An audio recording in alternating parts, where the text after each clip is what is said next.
Good evening, Mark. It's Monday. I can't believe it's time for another thought of the day. I'm sorry this one is a bit late today, but as you can see, I'm a little bit on the tired side, and hopefully it's still getting out before midnight, and my dog is making lots of noise. I really enjoyed your comments on game changers, Mark, and I'm kind of glad we're moving towards a more normal world for the electric car industry. And I think you're right about the game changers being commercial vehicles, ones that have an impact beyond just being green.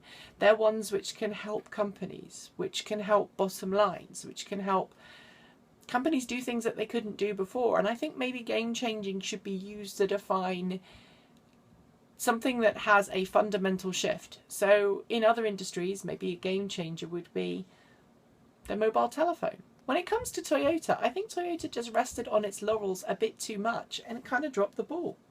Charging cables. Oh wow, do you pick them? There are more charging cables and have been more charging cables in the history of electric cars than anything else. But then we have to think about audio cables. There are multiple different standards. For example, the 1/4 inch jack and the stereo plug. Then there's the mono plug. Some people call it tip ring sleeve for the stereo plug, which is actually different from the stereo plug. Then there's the 4-pin ones that you get on the iPods. Then there's DIN. Then there's little spade connectors. Audio is just as bad as electric cars, Mark. The world of electric cars is just too confusing when it comes to charging.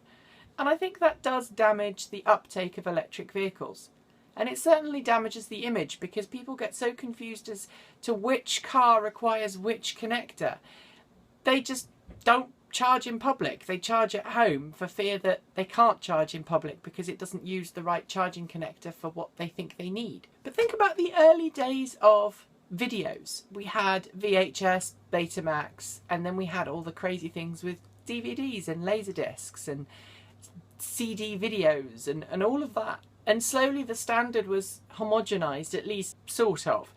I think the same thing is going to happen with charging. We've got all these different charging connectors, and at the moment I can't help but think that CHAdeMO is going to win because CHAdeMO is the one favoured by Nissan. Nissan was first to the market with the Leaf, and Mitsubishi was the first to the market with the iMEV. Both of those use the Japanese CHAdeMO quick charge standard. So CHAdeMO is more prevalent anywhere, it's more ubiquitous, and therefore I think people will choose cars with CHAdeMO because they can charge more regularly in more places. That didn't come out very well, but it is late at night, so I hope you'll forgive me. Imagine what it was like though, Mark, in the early days of petroleum and of petrol-based cars.